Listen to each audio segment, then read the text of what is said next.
Welcome to this 365 Freedom Strategy session. Today, we're breaking down the mechanics of the skill belief reset and why your biggest business bottleneck is an old story about your limits. Yeah, and it's something we see constantly. I mean, it's practically a systemic performance issue across every scaling company we look at. Right. Because imagine walking into a boardroom, right? You're there to close a seven-figure deal, but you've brought, a terrified 14-year-old to negotiate for you. That sounds completely absurd. It does. But if you're actively avoiding certain critical skills in your business today, things like financial modeling, direct sales, or even public speaking, that is exactly what you're doing. You're letting an adolescent version of yourself dictate your current operational capacity. Exactly. So for this session, we're acting as your internal strategic partners. And our entire mission today is to completely deconstruct that invisible ceiling. We're pulling our framework today directly from the architecture of limitless skill acquisition, and we're heavily focusing on the WealthWorks Week 6 modules. We've also got a really fascinating blog post on limit setting, a recent strategy email, and some targeted social media scripts. And the core thesis across all these materials, it's blunt. Your skill improves the exact moment you stop believing old stories about your limits. Right. Not when you buy a better course. No, and not when you hire a new consultant either. It's the moment you drop the narrative. I was reading through the Week 6 module last night, and the best way I can conceptualize what the author is describing here is, well, it's a software issue. Well, I like that. A software issue. Yeah. Think about it from a structural standpoint. You're a founder. You're trying to run a high-performance machine, right? Yeah. You handle complex market dynamics. You manage volatile teams. You navigate wild cash flow swings. It's a heavy load. It is, but you're attempting to run all of that advanced hardware on an outdated psychological operating system. Oh, right. You've got these, ghost protocols running in the background. Ghost protocols, exactly. Lines of code written decades ago about what you can and cannot do, and you let those ancient scripts crash the system anytime a specific skill requirement pops up. It's literally like trying to run advanced AI modeling on Windows 95. Yes. The hardware, which is your current brain, your lived experience, your grit, it's totally fine. The legacy code is what's throttling your bandwidth. Well, let's look at how that legacy code actually gets written in the first place, because the blog post we're analyzing today highlights a really specific micro story about this. Oh, the naturally bad story. Yeah, exactly. It talks about an individual who carried a belief, basically since childhood, that they were simply naturally bad at certain technical skills. Wow. They just carried this label around like a medical diagnosis. The naturally bad origin story. I actually want to spend some time right here because I think every single person listening has one of these. Oh, absolutely. You get called on an 8th grade math class, you freeze up at the chalkboard, the teacher sighs, the class laughs, and boom, the code is written. I am not a numbers person. Or, you bomb one public speaking assignment in college, and suddenly it's just engraved in stone. I do not have the charisma for sales. Right. But what's really dangerous is how that institutionalizes self-sabotage for a founder. How so? Well, when you judge your current potential based on an adolescent experience, you build this reinforced wall around a specific skill set. You label it a permanent blind spot. Yeah, that makes sense. And the text points out something honestly pretty terrifying about the nature of these invisible barriers. You assume you're incapable simply because you've repeated the belief for so long. It's like time creates a false sense of authority. Yes, exactly. A founder mistakes the longevity of a belief for its accuracy. Right, because they've told themselves this story. I'm bad at financial forecasting for 15 years. Right.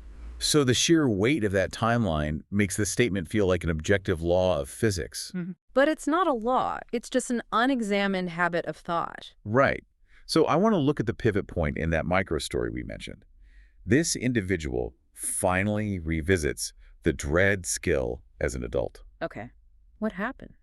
Well, they fully expected the exact same friction, the exact same humiliation they remembered from childhood. But they made one fundamental adjustment to their operational approach. Which was? They approached the skill with curiosity instead of judgment. Curiosity instead of judgment. Exactly. And the text says the skill was suddenly, far more accessible than they remembered. Well, it wasn't that the mechanics of the skill had magically changed, right?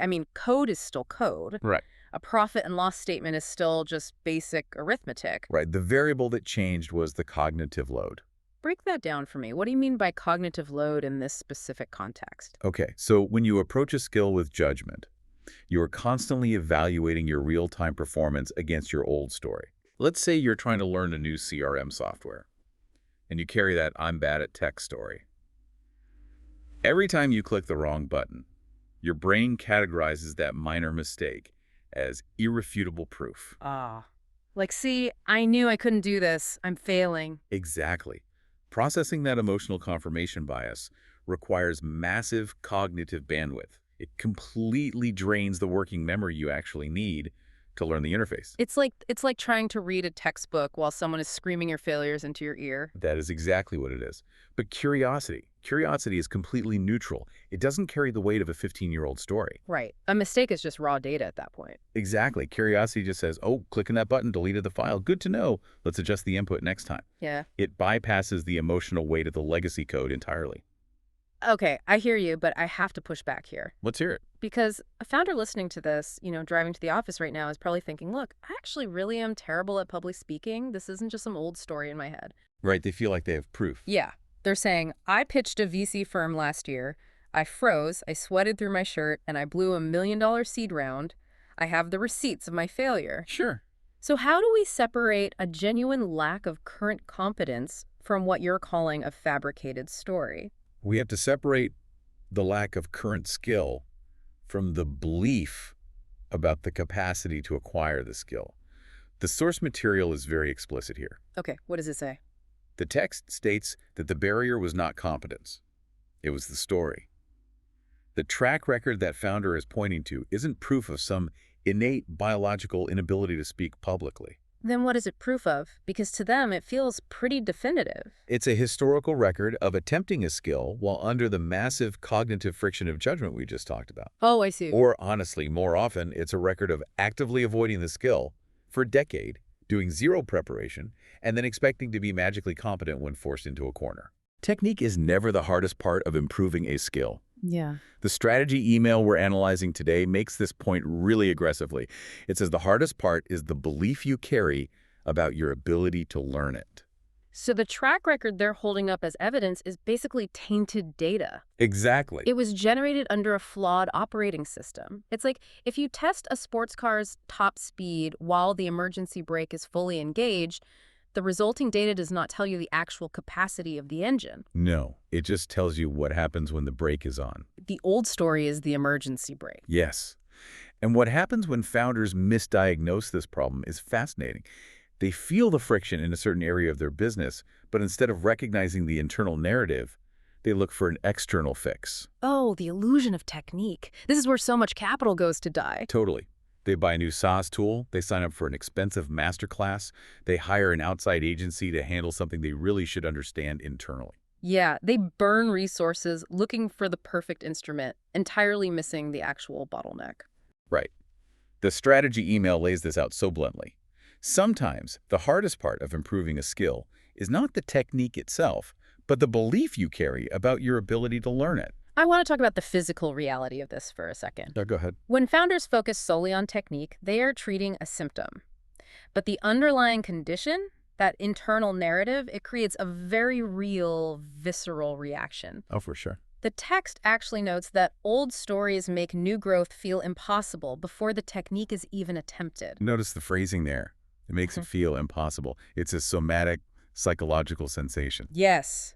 Let's paint a picture of this for the listener. A founder sits down to look at a projected P&I statement. They carry the "I'm bad at math" ghost protocol.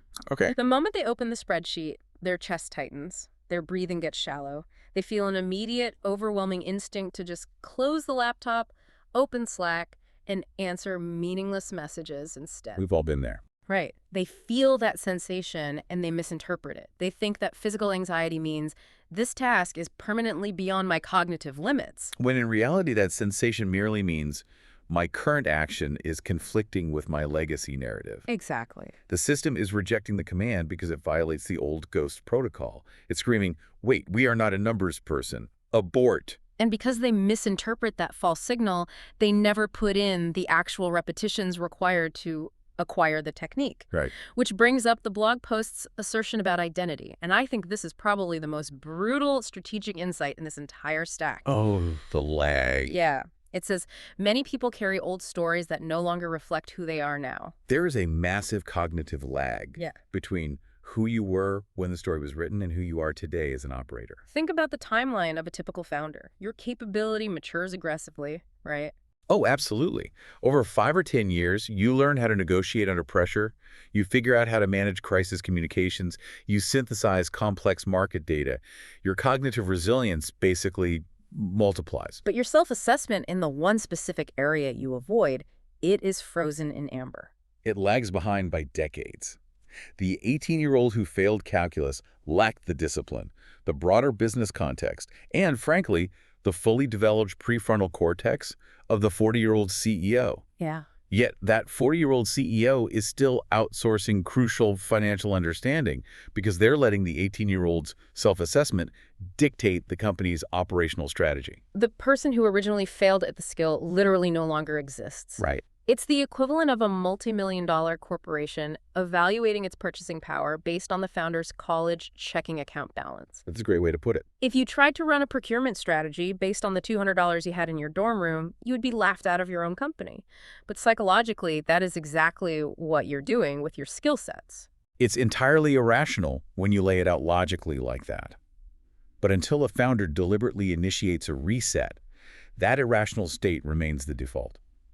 Okay, so if my entire track record is tainted data, and I'm stuck operating on the assumptions of an 18-year-old, how do I actually measure my capacity now? Right. How do I overwrite this without, blowing up my company while I figure it out? Well, this brings us to this technical difference the source materials focus on so heavily. Yes, the difference between potential and repetition. Exactly. The short-form video script and the social media posts in our stack are absolutely adamant about deconstructing this concept of potential. What do they say? The text states, most people underestimate themselves because they judge their potential based on past experiences. We really have to redefine what potential actually means in this context. I'll go a step further. The way most people use the word potential makes it a completely flawed, abstract metric. It's a ghost. It's a measurement of something that does not exist in the physical world. When someone says, I do not have the potential to learn complex data modeling, they're making a sweeping passive judgment based on nothing but old trauma. Yeah, it functions as a defense mechanism. It's a passive judgment used to excuse inaction. Right. When you declare that you lack potential, you've neatly absolved yourself of the responsibility to practice. You establish this assumed ceiling just to protect your ego from the friction of learning something new. Which is why the text delivers such a clear directive here. Let your reps tell the truth, not your doubts. Yes. This is where the abstract nonsense ends and the physical reality begins. That directive is the core mechanism of the entire WealthWorks Week 6 architecture. You have to contrast the abstract nature of potential with the physical, undeniable reality of repetitions. You can't touch potential. Exactly. You can't verify a doubt. But a rep, a single practice session, that is a physical event in the real world. Let's talk about the neuroscience of this for a second, because it really grounds the theory in biology. What is actually happening in the brain when I sit down with a spreadsheet and execute a rep? Okay, so when you perform a repetition, you're forcing your brain's neuroplasticity to engage. Think of your neural pathways like copper wires. Okay. When you practice a skill, your brain wraps those pathways in a substance called myelin. It's basically like the rubber insulation around a wire. The more you practice, the thicker the myelin sheath gets, and the faster and stronger the electrical signal travels. Wow. You are physically altering the structure of your brain. Skills respond to practice. They do not respond to old stories. It's honestly just like looking at a P&L. Potential is just a financial projection you made up on a spreadsheet. Right. You can dream up any number you want based on your doubts or your fears. It's entirely speculative. But a rep, a physical practice session, that is cleared revenue hitting the bank. You can argue with a projection all day long. You cannot argue with cleared cash. When you sit down and actually practice the skill, you are depositing undeniable proof of action. That is the operational shift right there. A doubt is a bad projection. A rep is a deposit. Progress is never determined by those doubts. Right. The text explicitly states, your progress is not determined by your doubts. It is shaped by your reps. With repetition, improvement shifts from being a vague possibility to being strictly predictable. Predictable. I love that. It takes the emotion completely out of it. It mechanizes the process entirely. If you rely on potential, growth is a mystery. If you rely on repetition, growth is an algorithm. If you input the reps, the skill output increases. It is a mathematical certainty. So let's get into the execution phase then. If growth is an algorithm, how do we run it? We've diagnosed the problem, we've identified the legacy code. What are the actual mechanics of the skill belief reset? Well, the sources outlined a very specific, actionable framework. Okay. And there is a mandate we really need to hit here. Real progress begins the exact moment you allow a new possibility through action. Action is the catalyst. Yes. The materials never frame allowing a new possibility as just sitting around thinking positive thoughts. It is inextricably linked to taking a physical action that contradicts the old story. Let's break down the step-by-step strategy for the listener right now so they can execute this today. Okay. Step 1. Identify the limiting belief. Drag the ghost protocol out of the background and look at the actual code. So asking yourself, what is the one task you're going to delegate today simply because you hate doing it? Right. Is it really a bad use of your time, or are you just running that old script? Yeah. You have to name it clearly. I believe I am biologically incapable of writing effective sales copy. That's step 1. Step 2, replace it with a simple action-based truth. And to be clear, we are not doing toxic positivity here. No, definitely not. You don't stand in front of a mirror and chant, I am the greatest copywriter on earth. No, because that creates immediate cognitive dissonance. Your brain just rejects it. Right. You replace it with a pragmatic truth. I am capable of learning the mechanics of a sales hook through practice. It shifts your identity from a fixed state to a dynamic state. And then step 3, which is really the linchpin of the whole system, the 10-minute reset. Yeah. The text hammers this point relentlessly. Practice for 10 minutes. Even 10 minutes of effort can reset the pattern. Let's analyze this critically. Why exactly 10 minutes? Why not an hour? It's a brilliant piece of behavioral design, really. Yeah. The reason the sources emphasize a short 10-minute session is because it completely bypasses the ego's defense mechanisms. So. Well, if you tell yourself you need to study financial modeling for 3 hours, your brain will sludge you with anxiety and excuses. The friction is just too high. Right. If I look at a complex cash flow crisis, I can't just pretend to be curious about bankruptcy for 3 hours. The fear is too real. Exactly. But 10 minutes. It lowers the barrier to entry so drastically that the old story sounds ridiculous. Yeah. You cannot look at yourself and say, I am too bad at math to even set a timer and look at a spreadsheet for 10 minutes. The strategic value isn't about achieving mastery in 10 minutes. No one masters a complex business skill in a single block. It's about structural shock. Yes, for 15 years, your system has run the code. If faced with a spreadsheet, then avoid. Right. When you sit down, set an egg timer for 10 minutes, open the P&L, find one single formula you don't understand, Google it, and close the laptop. You have introduced an anomaly into the system. Oh, wow. You have proven the code wrong. The belief said it was impossible. The action proved it was not. That is the first bit of cleared revenue hitting the bank account, and your capability grows every single time you challenge that old story. The short-form script says it outright. Your capability grows every time you challenge your old story. It's erosion. The text actually uses the phrase, chipped away at the old story. Right. The first 10-minute rep proves the belief isn't absolute. The second rep proves you have agency.